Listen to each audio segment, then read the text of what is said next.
Welcome back to Kathy Somi's kitchen. இன்றைக்கி வீடியோவில் ஒரு குழம்பு ரெசிபி பச்சை துவரக்காய் குழம்பு தான் செய்ய போகிறோம். நான் இன்றைக்கி இதை ஒயிட் ரைஸ்க்கு செஞ்சுருக்கேன். ரொம்ப சூப்பராக இருக்கும் டேஸ்ட்டு.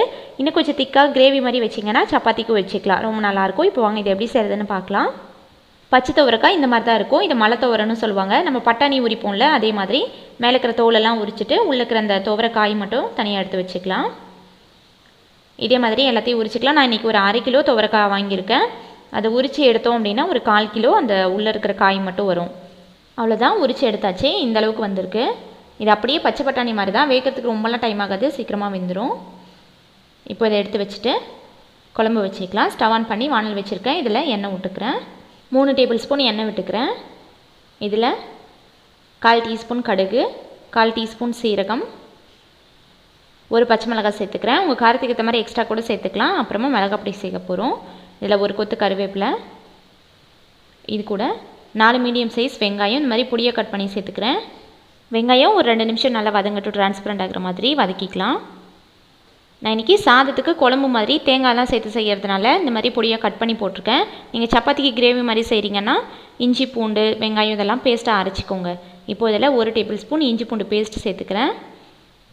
இஞ்சி பூண்டோட பச்சை ஸ்மெல் போகணும். இதை ஒரு 2 நிமிஷம் வதக்கிக்கலாம். இப்போது இதில் தக்காளி சேர்த்துக்கிறேன். 2 பெரிய சைஸ் தக்காளி கொஞ்சம் குட்டி குட்டியாக கட் பண்ணி சேர்த்துக்கிறேன். கிரேவி செய்கிறதா இருந்தால் தக்காளி நல்லா பேஸ்ட்டாக அரைச்சி கூட சேர்த்துக்கலாம். இப்போது தக்காளி நல்லா வதங்கணும்.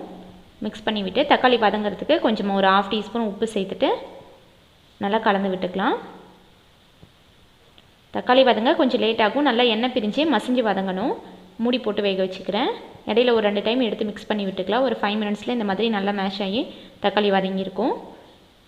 இப்போது குழம்புக்கு தேவையான மசாலா பொடிலாம் சேர்த்துக்கலாம். இதில் ஒரு 1/4 டீஸ்பூன் மஞ்சள் தூள், 2 டீஸ்பூன் வெறும் தனியாத்தூள் கொத்தமல்லி தூள் சேர்த்துக்கிறேன். இது கூட 2 டீஸ்பூன் மிளகாய் பொடி சேர்த்துக்கிறேன்.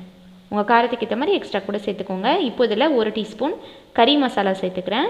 கறி மசாலா கிடைக்கலன்னா அதுக்கு பதிலாக கரம் மசாலா கூட 1 டீஸ்பூன் சேர்த்துக்கலாம். இப்போது இந்த மசாலாவோட பச்சை வாசனை போகிற மாதிரி நல்லா இது வதக்கினதுக்கப்புறமா நம்ம உரித்து வச்சுருக்க துவரக்காய் பச்சை துவரக்காய் சேர்த்துட்டு மசாலா கூடயே நல்லா மிக்ஸ் பண்ணி விட்டுக்கலாம். இப்போது இந்த குழம்புக்கு தேவையான தண்ணி இதில் சேர்த்துக்கிறேன். இந்த ஸ்டேஜில் இது கூட கத்திரிக்காய் இருந்துச்சுன்னா 3 கத்திரிக்காய் ஸ்லைஸாக கட் பண்ணி சேர்த்துக்கோங்க, அதுவும் நல்லாயிருக்கும். இப்போது இந்த தண்ணிலாம் சேர்த்ததுக்கப்புறம் மிக்ஸ் பண்ணி விட்டு மூடி போட்டு ஒரு 10 நிமிஷம் இதை வேக வச்சுக்கலாம். நான் தண்ணி கொஞ்சம் எக்ஸ்ட்ரா சேர்த்துக்கிட்டேன். அதுக்கப்புறமா தேங்காய் சேர்க்கணும்ல, ரொம்ப திக்காயிரும். அதனால் நல்லா கொதிச்சிருச்சு, துவரக்கெல்லாம் வெந்துருச்சு. இப்போ இதில் ஒரு 5 டேபிள் ஸ்பூன் அளவுக்கு தேங்காய் துருவல் மிக்ஸி ஜாரில் கொஞ்சமாக தண்ணி சேர்த்து நல்லா ஃபைன் பேஸ்ட்டாக அரைச்சி சேர்த்துக்கிறேன். நல்ல கடலைலாம் எதுவும் சேர்க்கல. உங்களுக்கு வேணும்னா ஒரு 2 டேபிள் ஸ்பூன் அளவுக்கு போட்டு கடலை சேர்த்து கூட அரைச்சிக்கலாம். இப்போது இந்த குழம்பு நல்லா ஒரு 5 மினிட்ஸ் கொதிக்க வச்சுக்கலாம்.